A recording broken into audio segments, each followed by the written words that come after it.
Hey, what is up, guys, and welcome back to Hunter Call the Wild. I do apologize because I was gone for a week. I posted some things here and there and then kind of disappeared again. That is my bad. I just think I needed some time to kind of relax, take some time away from YouTube, as I had been putting out at least 2 videos per day on YouTube, one on my main channel and one on my second channel, every day for a while, and I think I was just kind of pooped from that. So unfortunately, I had to take some time off for myself, and I should have been more vocal about it. I should have let you guys know so you guys knew where I was going, and I was just taking a break and needed some time, as well as time just to reflect on YouTube as a whole and whether or not I want to still keep going. Still not sure on it, I'll be honest. Might continue doing it, I might not. I think it is going to be very so-so. Kind of see how things go, see where things go. So yeah, we're kind of judge it by ear and stuff like that for right now. But I am super excited about this new map, Sundarpatan, or I think Sundarpatan, or whatever it is. I will probably hear it and I'll probably get it right then. I'm excited for it. I'm excited for all the animals that we will be able to see on there. I'm excited for the great one. I'm excited for the tiger. And hopefully we'll be able to get to see some here. But I am going to start this series off right now with the Sundarpatan story as my comeback video. So hope you guys enjoy this video, and let's just get started.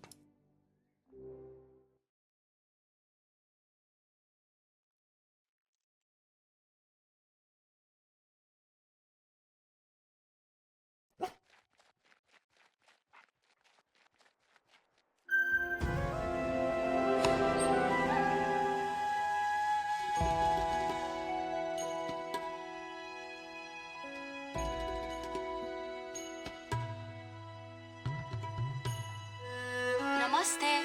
Welcome to the Sundarpatan Hunting Reserve. My name is Asmita Gurung. I work for the reserve as one of the conservation officers. Tourists come to Nepal from all over the world for the unique trophies you can hunt here, the Nor and the Tar. We use that foreign income to support our economy and our wildlife conservation programs, especially for endangered species. Protecting both fauna and flora in our beautiful country is something that is very dear to the hearts of Nepali people. Is this your first time here? Then I hope it will be an unforgettable assignment for you. Khana khayo? Oh, it means have you eaten? That's usually the first thing a Nepali person will say after meeting you. It's basically a greeting. I know you've been on the road for a long time to get here all the way from Kathmandu, so I'd be starving if I were you. In rural areas of Nepal, you don't see a lot of hotels, but rather something called homestays. People offer travelers food and a place to stay for a fee.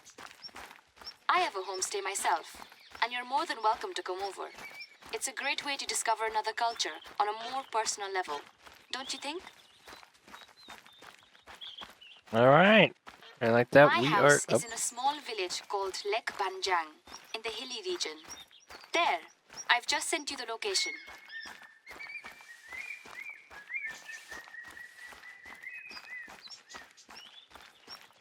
All right, and like that, we are in India, Sundarpatan. Got our first look at the grey lag. Hilly region. Oh, right. You know hill means something different in Nepal. Any mountain that has trees on it, we call it a hill. If not, it's a mountain. In Pahad, as we also call it, the mountains can be up to 3,000 meters high, and generally they don't have a lot of snow. But we also have valleys, meadows, plains. Further up north, that's where you'll find the very high mountains that we're maybe more famous for, the Himalayas, but we just say the Himal region. And if you go south, you'll notice the plains are completely different in everything: climate, vegetation, and wildlife. In a way, Sundarpatan is like a mini version of Nepal.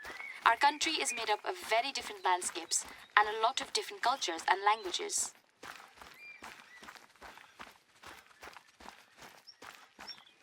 Alright.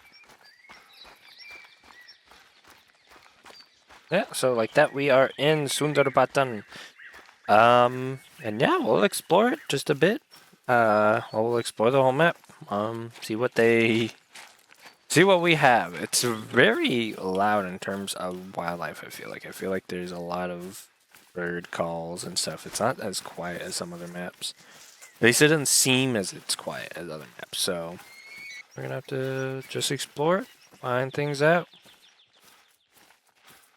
And like all my other maps that I've completed before, we are going to be doing this all on walking, going through the story as well as through all of. Oh, it's a lookout. Wow, that's cool. There are lookouts and cabins. So we'll be going through all the lookouts and all the cabins before calling it good. And then I will come back around with completing the maps when I want to get all the question marks. Paddy fields. Rice is mainly cultivated using paddy fields farming in Nepal. Like in most Asian countries, this way fields can be established into hillsides and make use of the country's steep landscape and marshes. Rice is a major component of Nepal's agriculture and a staple of local communities, mostly in Terai and Pahad regions. Yeah, that's my village. In Nepal, we're usually very laid back, so once you found my house, just go in and get some rest if you need to. By the way, I cooked some cell roti before I left this morning, just in case. It's a traditional delicacy made with rice flour. Help yourself. That's pretty cool. I don't think they've had many of that stuff besides like doors they can interact with. That's pretty neat.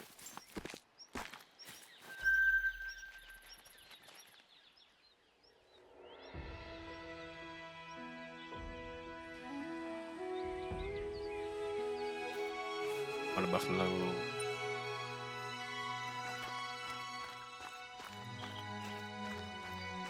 And a second.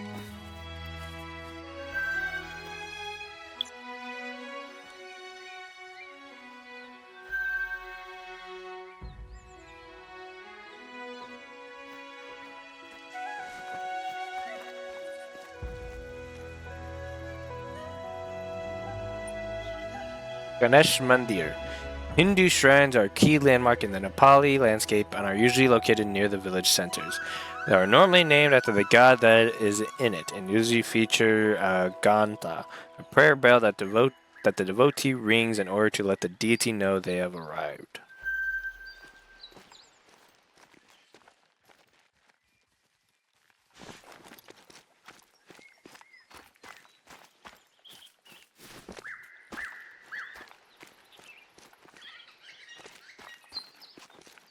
I have to take my shoes off. Oh, wow. Take my shoes off. What is this? Red Pro? Colada? Yeah, what we got? We got some noms? You're welcome. Feel free to take a couple more for the road, alright? If you plan on trekking for hours on your own out there, you'll need some food. If you're ready, let's get started with your first assignment. Head south to the nearest lookout tower, and I'll fill you in on the way. That's me and Birendra, the conservation officer for Terai. That was taken last year at Holi, my favorite festival. Your timing couldn't be better, because we have a so-called problem tiger at the moment. We're currently gathering reports about the severity of the situation and cross-referencing our monitoring data with any footage from the camera traps. But we also need an expert tracker on the ground to help us locate that tiger and find out the reason for its unusual behavior. Alright, I am going to take a... 300 meters. That would be 300.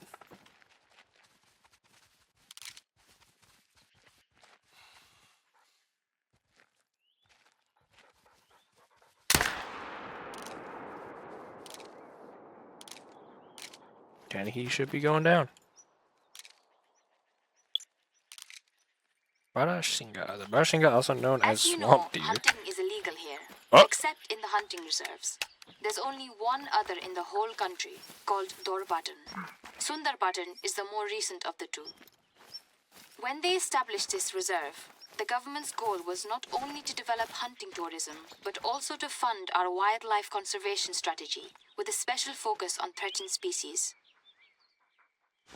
Well, they kind of just name You dropped must have heard one of the their other mysterious snow maps. leopard and the Bengal tiger, but we also monitor a lot of others, vulnerable or not. Wild yak, barasingha, Tibetan fox.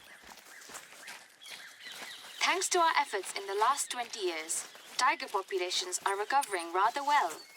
But the flip side is, there are also more and more human-wildlife conflicts. The reserve would be too large for only one warden, so we have a small team. Each of us is in charge of the region they live in and know best. Pahad, in my case. It's not the first time we've had a temporary contractor coming from abroad to work with us. Usually they're experts in a particular field. But you seem to be special. It's not just your track record as an ethical hunter, which is of course required here as well, but also for your hard skills in tracking, spotting, and harvesting. Yeah, you could say I'm kind of good. Kind of good at what I do. I was going to say, was that they kind of already dropped their not their next map, but future map, with the other Patan or whatever they're doing, because they said this is one of two. So eventually they're gonna release the next one, I would assume, because that just makes the most sense. Nice silver, so 5 is gonna be their bird type blue. Interesting. But yeah, 5 is gonna be their diamond probably.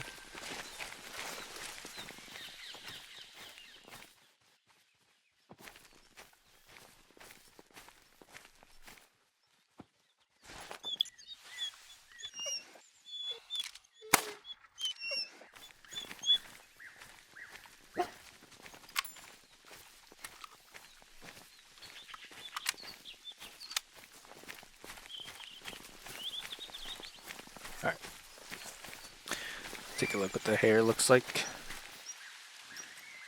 Oh, he's so fluffy! Oh my god! He's so fluffy! That's so cool! He's so fluffy! He's so fluffy. He's so fluffy. That's awesome. Alright. Onward. We're gonna check out here. Well, I guess not, because there's not. We'll check there though. That probably won't be good. If that's not the next location, we'll go there, then we'll go over here.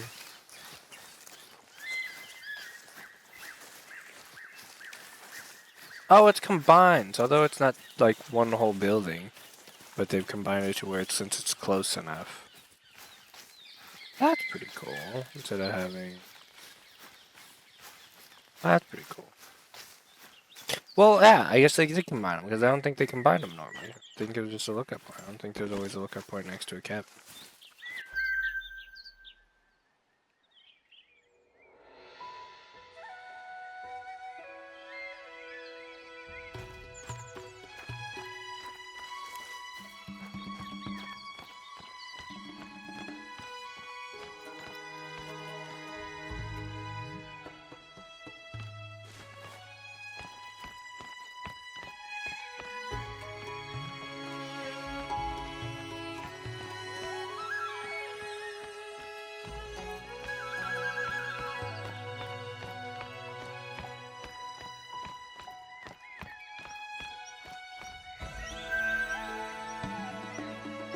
We call that region Terai, or the Southern Plains.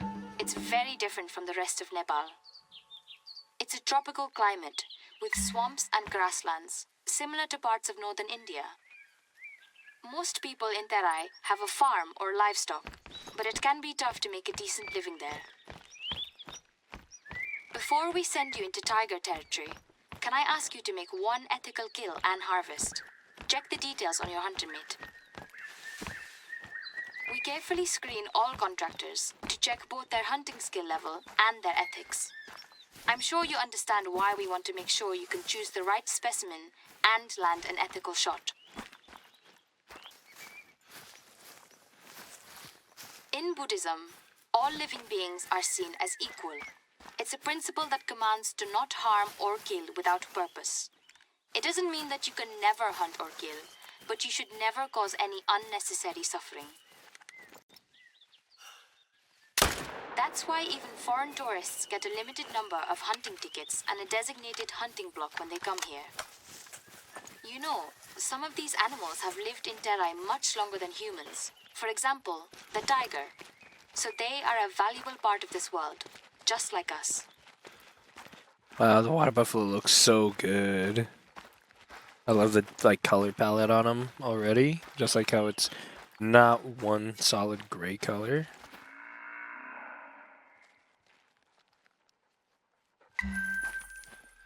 A very clean harvest. Well done. I can see why our counterparts in other reserves were always so positive about you. I can tell that you really are an expert tracker as well. It can be difficult to track specimens in that wet climate, even for Terai people. By the way, did you enjoy the celery? Oops. You've only just arrived, but you can probably guess how crucial food is in our culture.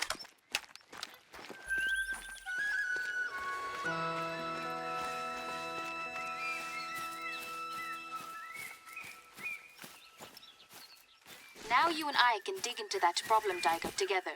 You see, usually, the tigers and the humans' territories don't overlap. Both are wary of each other and keep their distance. But one of them is making the people in the Terai very nervous. She's been sighted a bit too close to settlements several times in the last couple of days. A really unique one too. A pseudo-melanistic tiger, if you can believe that. First time such a specimen is naturally born in at least 50 years. So we need to get to the bottom of this before any accidents happen. Let's start with the area where Tara was sighted last. I am glad that they're bringing back trophy animals, like your story trophy animals. Because I think that just adds. Are you gonna turn around? That just brings it. It just makes it feel good to be able to do a story. Ooh, that was so bad. But complete a story and get something out of it instead of just completing it for no reason. Soon you'll meet another of the reserve's conservation officers. His name is Birendra. He and I have been working together for almost 10 years now, ever since I started working here. It took a while, but now I think we're friends. He's lived in the Terai his whole life, so he remembers the time before this region became part of the hunting reserve.